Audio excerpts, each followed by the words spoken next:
It feels as if it were just yesterday. I remember that day so vividly. The sky was a dark gray, as if foreshadowing the events that were about to unfold. Jared, my husband, and I were on our way to his mother, Beth's house. Our car was packed with luggage, especially maternity clothes and books about pregnancy. As I stroked my belly, feeling the tiny movements of the baby, I had no idea about the nightmare that was about to begin. "Are you all right, my love?" Jared asked, glancing at me briefly with a worried expression as he kept his eyes on the road. I smiled, trying to appear more confident than I felt. "Yes, don't worry. It's so kind of your mom to help us out," I replied. I was convinced everything would go smoothly, but deep down, a small voice inside me was warning me. I dismissed it as the hormones of pregnancy or the anxieties of a mother-to-be and brushed the thought aside. When we arrived, Beth was waiting for us at the doorstep with a smile. She was wearing a floral apron as if she had just finished cooking, and her gray hair was neatly tied up. "Jared, my dear boy," she exclaimed, completely ignoring me as she rushed to embrace her son. I stood back, feeling uncomfortable as I watched their exchange. After a few seconds, she turned to me with a faint smile and said, "And of course, Crystal. Come in, dear. You must be tired from the long journey." I followed Jared, who was carrying our luggage, into the house. The house was immaculate, almost like a hospital. The walls were adorned with photos of Jared as a child, but there were no recent pictures. There was no sign of our wedding photo or the baby announcement photo we had sent her. "I've prepared the guest room," Beth said as she led us upstairs. "I hope it's comfortable." The room was small, with just enough space for a double bed and a dresser. Noticing there was no room for a crib, I kept the thought to myself. "It's perfect, Mom," Jared said as he set the luggage down. "Thank you for having us." Beth smiled at her son's praise. "I'd do anything for my little boy," she said, pinching his cheek as if he were still 5 years old. Jared flinched slightly but said nothing. The following days settled into a strange routine. Jared left early in the morning for his hospital shifts, leaving me alone with Beth. At first, she was polite but distant, bringing me tea and making sure I was eating enough. But I began noticing unsettling signs. One morning, as I was eating breakfast in the kitchen, I caught Beth staring at my belly with an expression I couldn't decipher. When she noticed me looking, her face quickly shifted to a mask of maternal kindness. "How are you feeling today, dear?" she asked in a syrupy voice. "Fine, thank you," I replied cautiously. "Last night, the baby was very active," I added, noticing her smile falter for a split second. "Oh, you must not have slept well. Jared was such a quiet baby. He never caused any trouble, even in the womb," she said. I felt irritated by the comparison, but I forced a smile and said, "Every baby is different, I suppose." Yes, she agreed, though her tone suggested otherwise. As the days passed, I began noticing other odd behaviors. Beth always appeared whenever I was on the phone with friends or family, carefully listening to my conversations. She constantly rearranged the baby items I had neatly organized, making a mess under the guise of helping. One night, when Jared came home, I decided to talk to him. "Hey," I began in a small voice as I sat in our bedroom. "Don't you think your mom has been acting a bit strange?" Jared frowned. "What do you mean?" I took a deep breath. "I don't know, but she's been overly intrusive. She listens to my conversations and moves my things around. And the way she looks at you, it's almost like... Jared cut me off abruptly, his tone defensive. "She's just trying to help, Crystal. She's worried about us, that's all," Jared said. I felt tears well up in my eyes. "I know, but but sometimes it feels like she doesn't really like me, or that she doesn't actually want this baby," I confessed. Jared ran a hand through his hair and sighed. "You're just tired, my love. Pregnancy is making you emotional. Mom's doing her best for us. Can't you give her a chance?" I nodded, fighting back tears, but deep down, I knew something was off. Beth's behavior grew increasingly strange, and I became terrified of what was to come. That night, lying in the darkness next to Jared, who was sleeping soundly, I stroked my belly and whispered promises to protect the baby. I had no idea those promises would be tested in the months to come. The days at Beth's house passed slowly, each one bringing small acts of hostility that accumulated like drops of water in an already overflowing vase. At first, they were so subtle I doubted my own perceptions. One morning, as I was preparing breakfast, Beth walked into the kitchen, scrutinizing me with her eyes. My, she said with an exaggerated sigh. "You've gained quite a bit of weight. Be careful with your eating. It's not good for the baby to have an overweight mother." I flushed with embarrassment and anger. "My doctor says my weight gain is within the normal range," I replied, trying to stay calm. She waved a dismissive hand. "Doctors these days are too lenient. Back in my time, they were much stricter." These comments became a daily routine. At every meal, she criticized my food choices and observed my changing body shape whenever I dressed. Bit by bit, I started doubting myself and questioning every decision I made. Then the kitchen accidents began. One day, while helping Beth prepare dinner, she accidentally tripped and spilled a pot of boiling water on my arm. The pain was immediate and intense. "Oh dear, you poor thing," she exclaimed, feigning surprise. "I've become so clumsy lately. Let's get that treated." She led me to the sink and cooled my arm with cold water, but there was no genuine regret or concern in her eyes. The incidents multiplied. A knife mysteriously slid toward me on the counter, a cupboard door suddenly opened above my head, and distracting actions on the stairs nearly caused me to fall. Beth wore a false mask of concern each time, pretending to help me. However, what worried me the most was the inexplicable disappearance of the baby's items. The clothes I had folded neatly vanished without a trace. The teddy bear Jared had given me for the baby disappeared from our bedroom. Even the baby name book I frequently consulted seemed to play a game of hide and seek. One day, I reached my breaking point and confronted Beth. "Beth," I began, trying to stay calm. "Have you seen the baby name book on my bedside table? I can't find it." She looked at me with innocent eyes. "Baby name book? I don't recall seeing anything like that. Maybe you put it somewhere else?" "I'm certain," I insisted. "This isn't the first time. The baby's clothes and teddy bear have also gone missing." Beth furrowed her brows, her expression shifting from innocence to concern. "My dear, I'm worried about you. The stress of pregnancy might be getting to you. Why don't you talk to Jared about it?"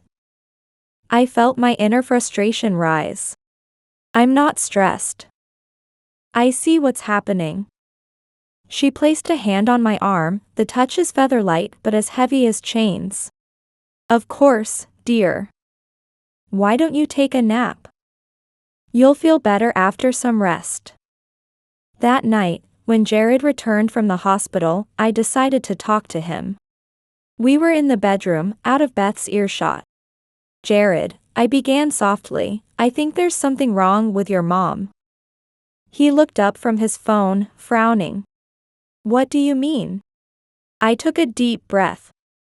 "She makes cruel comments about my appearance and pregnancy. There have been accidents in the kitchen. I just can't believe they're all coincidences." Jared set his phone aside and looked at me with concern. Crystal, you can't seriously believe Mom is deliberately trying to hurt you, can you? I don't know, I admitted. But it's not just that. The baby's things are disappearing. Clothes, toys, the name book, none of them can be found anywhere. Jared ran a hand through his hair and sighed. My love, you're under a lot of stress. Pregnancy can sometimes play tricks on memory. Those things must be here somewhere. You probably just forgot where you put them. I felt tears welling up in my eyes. You don't believe me? He stepped closer and embraced me. Of course, I believe you. I know this is a tough time for you. But Mom has been helping us a lot. She's just worried about us, that's all.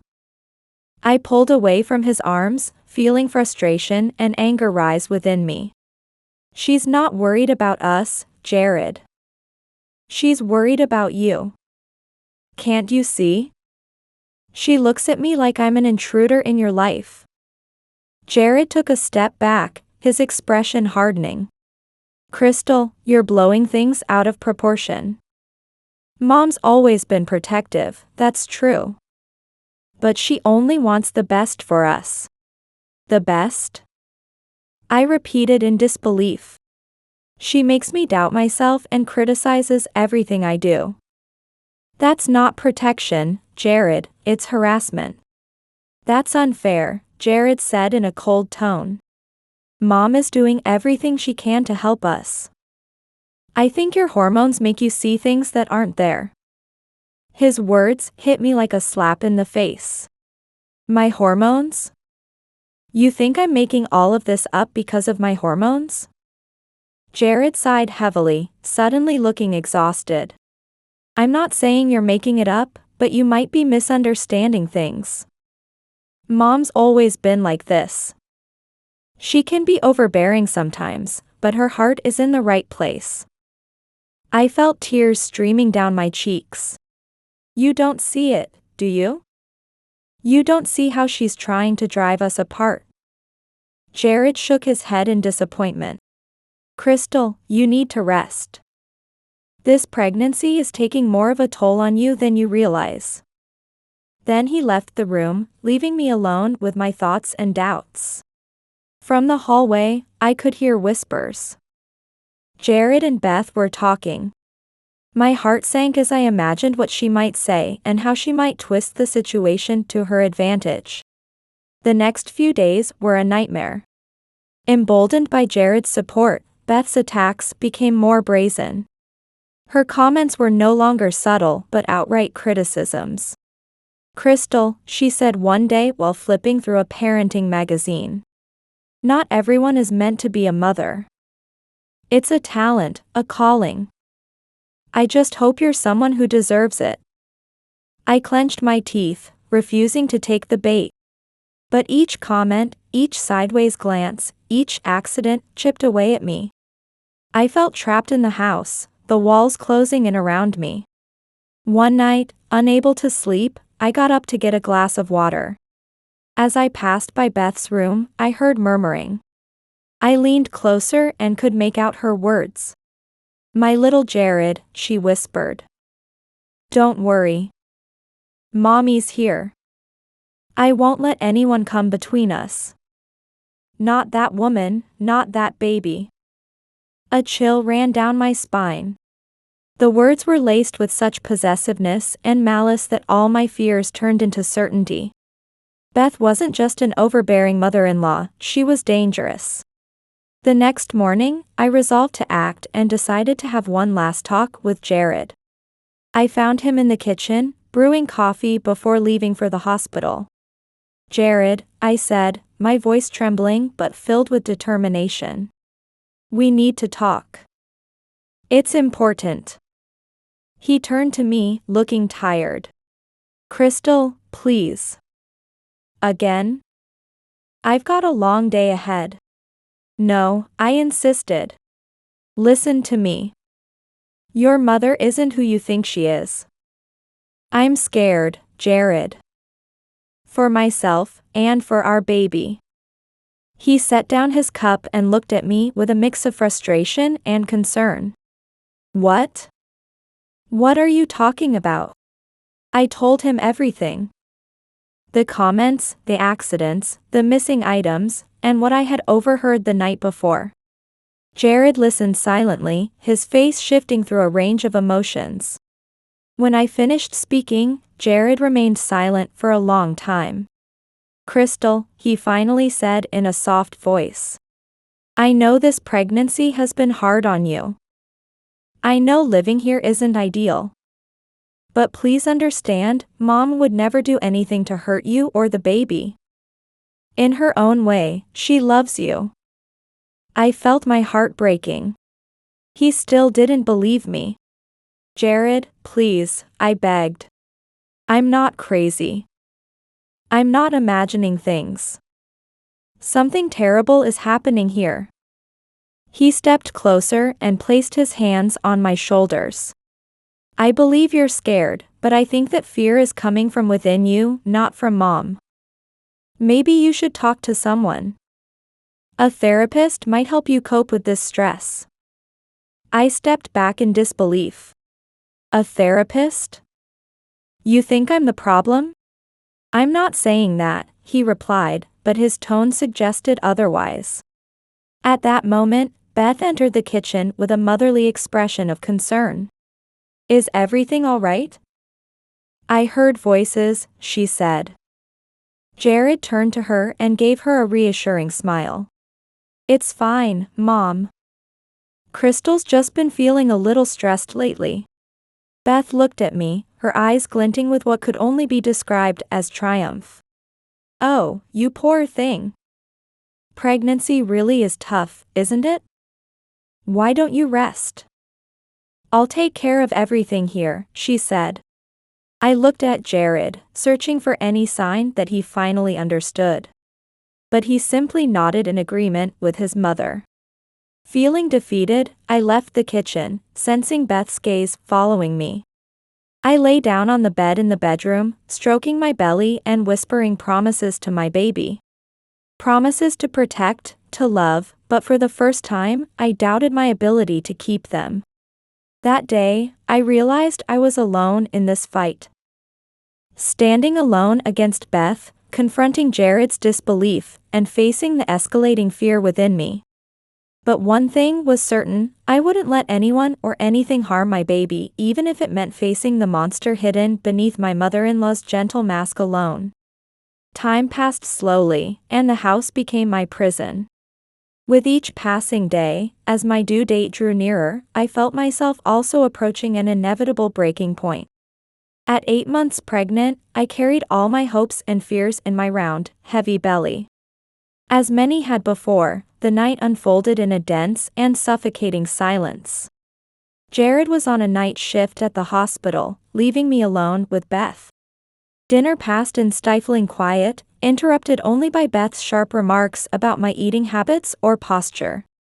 Sit up straighter, dear, she said, her sharp eyes watching me. Compressing your belly like that isn't good for the baby. I was too tired to argue and merely nodded. After dinner, I retreated to my room under the pretense of being exhausted. In truth, I was genuinely weary. I lay on the bed, stroking my belly as I always did, and softly spoke to my baby. Don't worry, my angel, I whispered. Mommy's here. I'll always protect you, no matter what happens. Then, I heard a muffled noise from the next room, the nursery we had prepared for the baby. My heart began to race. Was Beth going through the baby's things? With my heavy, awkward body, I slowly got out of bed.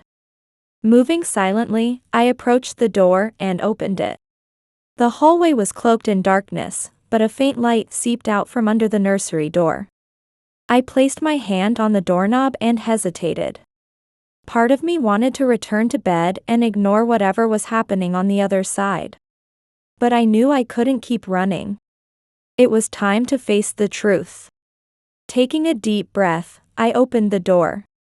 The sight before me drained the blood from my face. Beth stood in the center of the room, surrounded by utter chaos. The carefully chosen furniture was overturned, drawers were pulled out, and their contents were scattered across the floor. The baby clothes I had painstakingly folded and packed were shredded, lying on the ground like eerie confetti. But the worst was the crib. The crib that Jared and I had spent hours picking out, imagining it as the place where our baby would sleep for the first time, was smashed into pieces. The crib's rails were snapped like toothpicks, the mattress torn apart, with its stuffing scattered across the floor like artificial snow.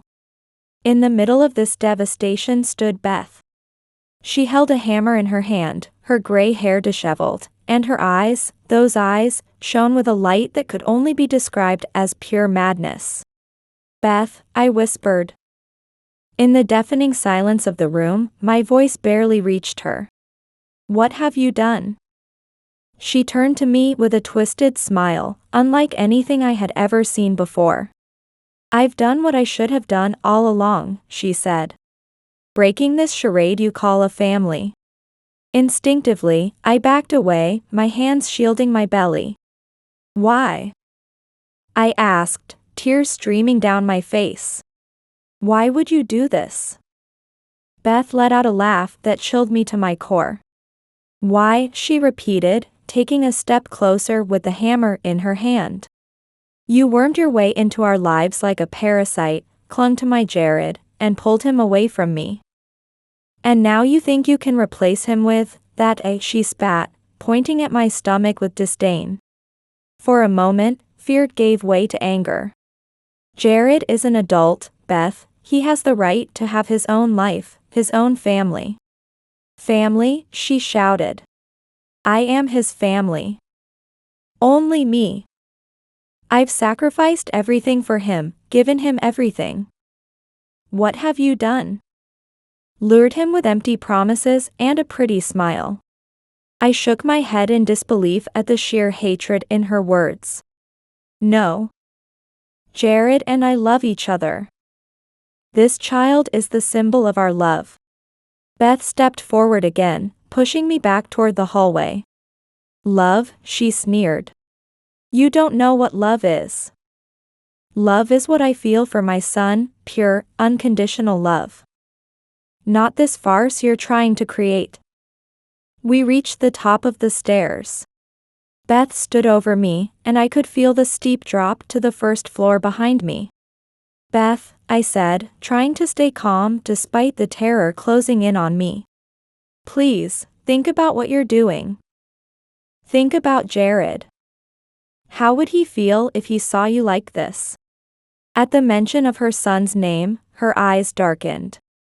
"Jared will understand, he'll know this is for him, for us. Once you're gone, everything will go back to the way it was." I felt the blood drain from my face. "Gone? What do you mean?" A cruel smile spread across her lips. "Oh, my dear, accidents happen so quickly. A tired, pregnant woman falling down the stairs, how tragic, but it happens all the time, doesn't it?" I understood her implication and stepped back, barely avoiding the edge of the first step. "No," I whispered, though deep down, I knew she was capable of it. "We don't need that baby," she said, her eyes filled with murderous intent. "I only need my Jared." Everything happened in an instant. I saw her lift the hammer, but she was still clutching it tightly. I didn't see her move so much as feel it, her intent to push me. My body reacted instinctively, twisting to protect my belly. The shove came brutally and unexpectedly. I felt my feet leave the ground, my body tilting backward. Time seemed to freeze as I saw her face, twisted with hatred and madness. The ceiling blurred into view, then the walls rushed past me. And then the fall began.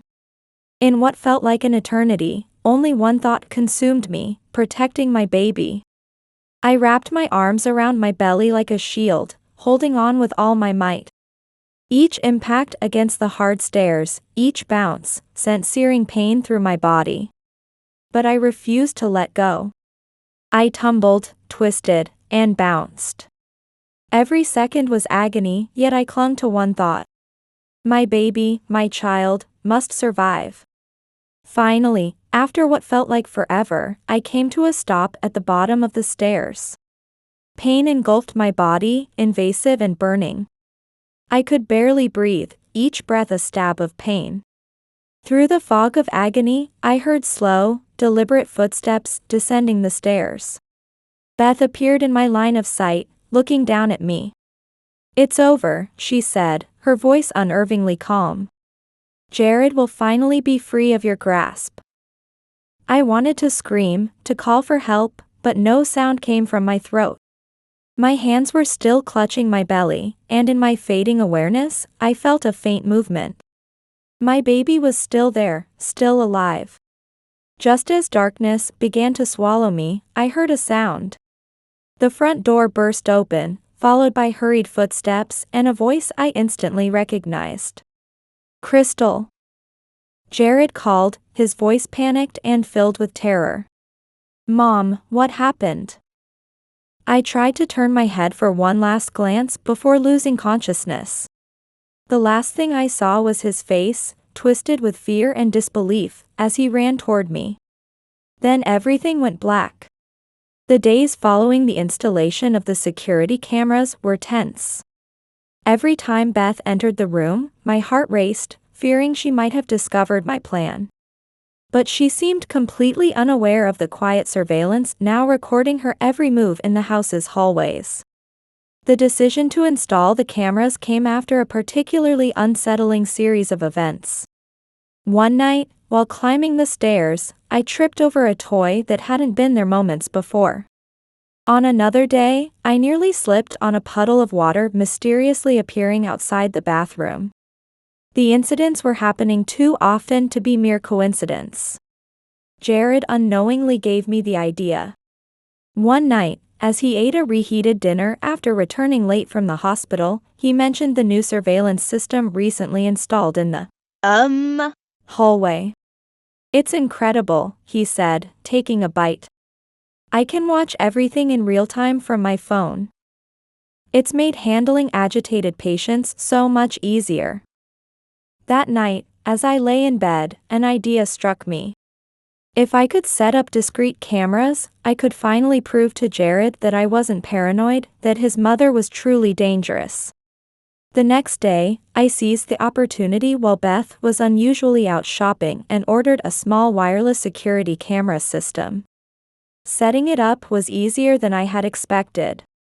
I strategically placed the devices above our bedroom door, facing the stairs, and in the hallway leading to the nursery.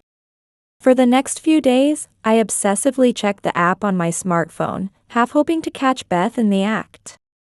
But she seemed to sense that something had changed, as the frequency of her accidents decreased. On the night of the incident, I had been messaging Jared. The atmosphere in the house was particularly heavy, and Beth had been unnervingly quiet all day, directing only cold, murderous glares at me. "Jared," I wrote. "I have a really bad feeling. Can you come home early tonight?" His reply was delayed, leaving me to stew in growing anxiety. "I'll see what I can do," he finally responded. "Try to rest, my love. Everything will be fine." But nothing was fine. And soon, Jared would discover that in the worst possible way. As I tried to rest on our bed, I heard a noise coming from the nursery. My heart immediately began pounding. I opened my phone's security app and switched to the hallway camera. What I saw made my blood run cold. As Beth emerged from the nursery, she held a hammer in her hand, her face twisted in an expression I had never seen before, a mix of rage and murderous determination.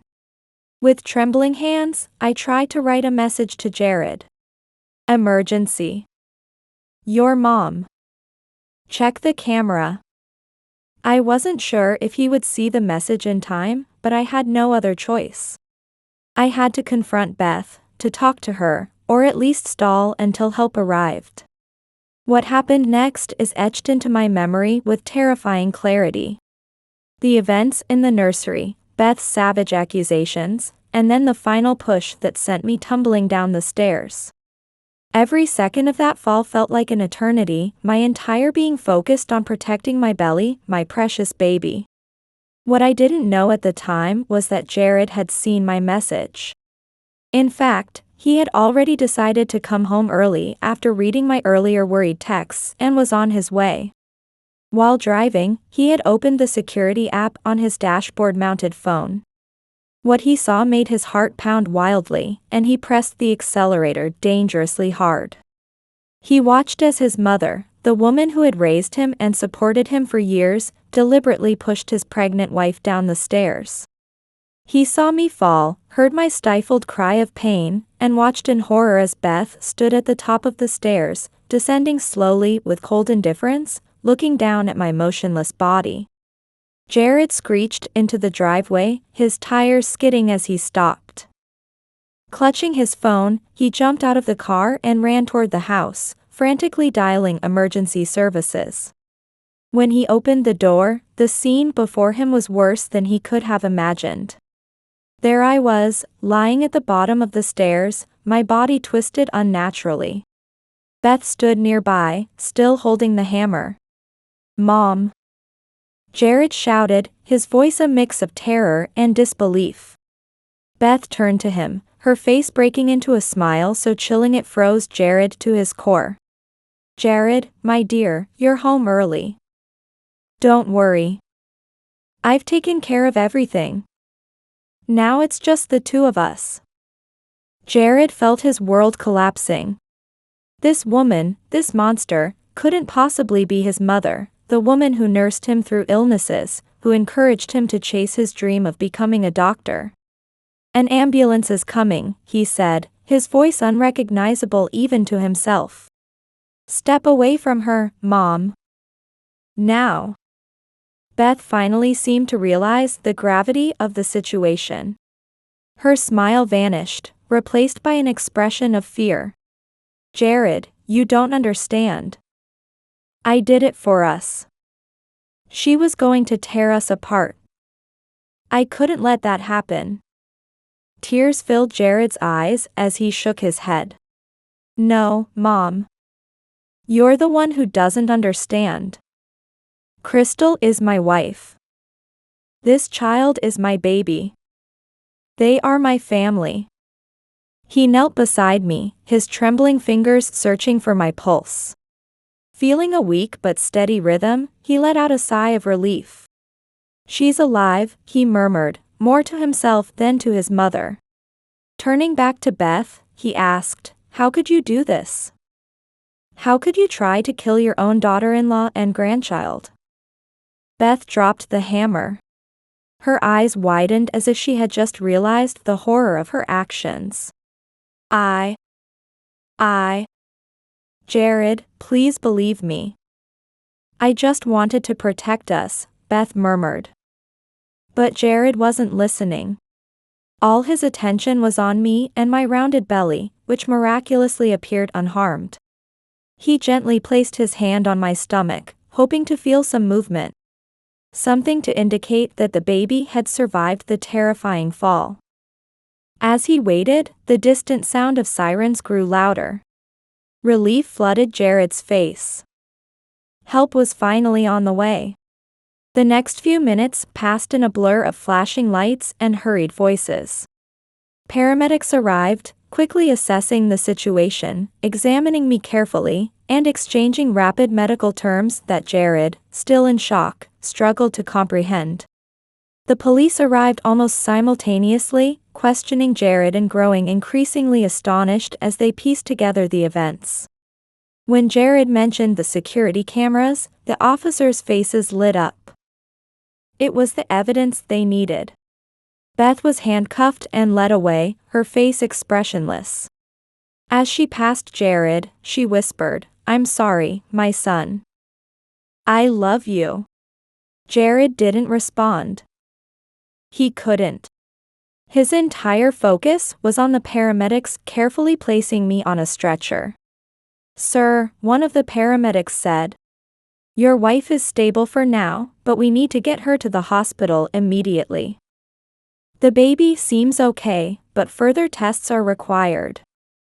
Jared couldn't find the words to reply, so he just nodded. He climbed into the ambulance with me, holding my lifeless hand the entire way to the hospital. As the sirens wailed into the night, Jared stared out the ambulance window, watching his childhood home, a place that had always felt safe and full of love, fade from view. He knew nothing would ever be the same again. But as he held my hand and felt the faintest movement from our baby beneath his palm, he felt a glimmer of hope. We had survived, and together, we could overcome this too. It's been 3 years since that horrific night that changed my life forever. The years since have been filled with emotions and challenges, but also a joy I never could have imagined. Sometimes, as I watch our daughter Melanie playing in the yard, her clear laughter ringing through the air, I can hardly believe we made it through such a trial. The first few months after the incident were the hardest. I still remember the confusion and fear when I woke up in the hospital. The first thing I asked about was the baby. When the doctors reassured me that the baby was fine, and when I learned that my body had miraculously shielded the baby during the fall, I wept with relief. Physically, I had suffered multiple injuries, 3 broken ribs, a fractured wrist, and a fractured pelvis. The doctors were amazed that my injuries weren't worse, considering the severity of the fall. They credited my maternal instincts, which had caused me to curl around my belly to protect the baby. Recovery was long and painful. Every movement hurt, and every breath was a challenge.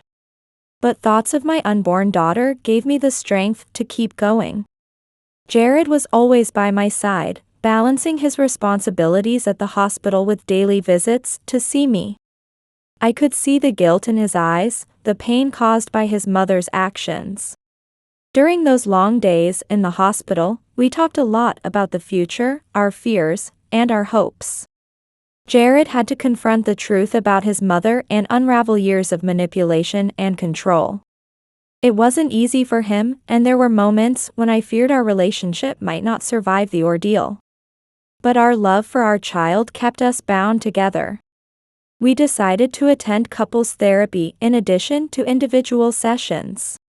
It was painful at times and often emotionally draining, but it was necessary. We learned to communicate more openly and to express our fears and needs without fear of judgment. Beth's trial took place a few months after Melanie's birth, and it was an incredibly stressful time. Reliving those horrific moments in front of a courtroom full of people was a trial in itself. But the hardest part was seeing Beth sitting there, small and fragile, in her prison uniform. It was difficult to reconcile that image with the woman who had tried to kill me and my baby. The evidence was overwhelming. The footage from the security cameras left no room for doubt about her intentions. Jared's testimony was heartbreaking but crucial. Beth was found guilty of 2 counts of attempted murder and sentenced to a long prison term. The verdict brought us a sense of relief, but also a strange sadness.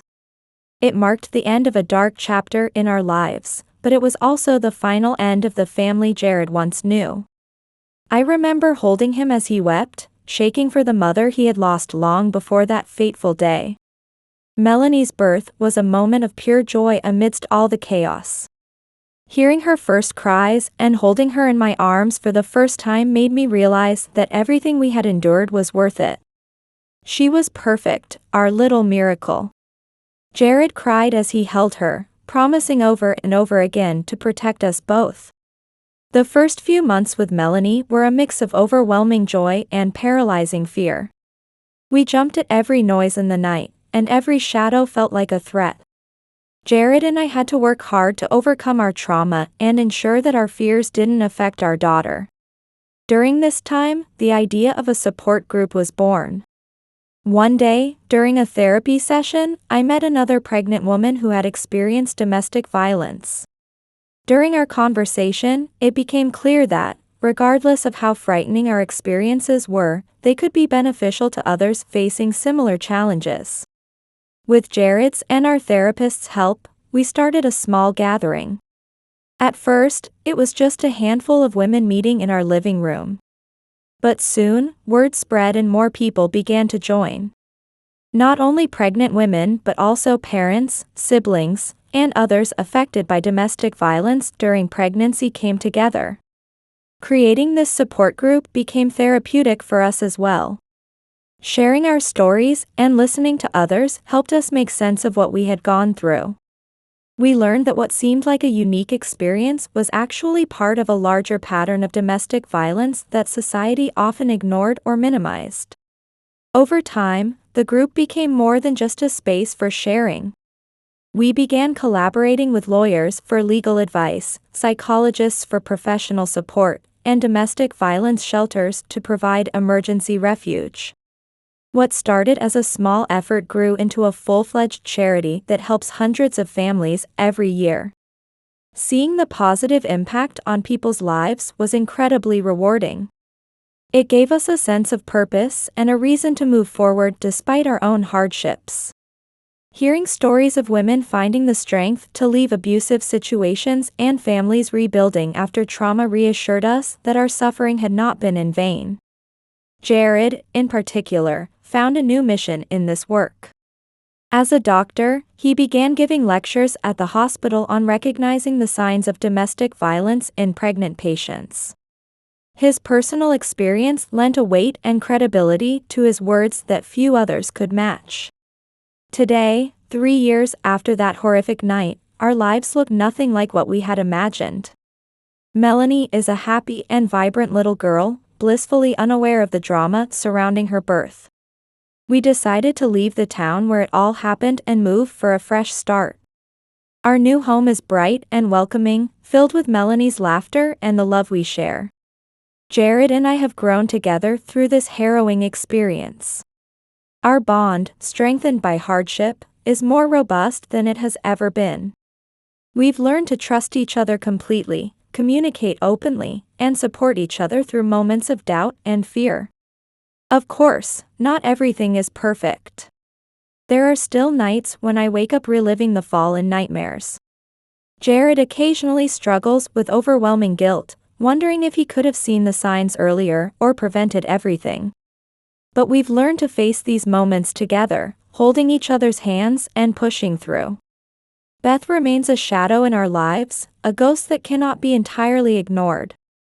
Jared visits her in prison from time to time. It's a painful process, but one he needs for his own healing.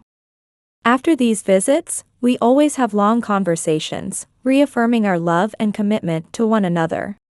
Watching Melanie play in the yard, her golden curls glinting in the sunlight, I'm overwhelmed with gratitude for her life, for our survival, and for the strength we've found in ourselves and others.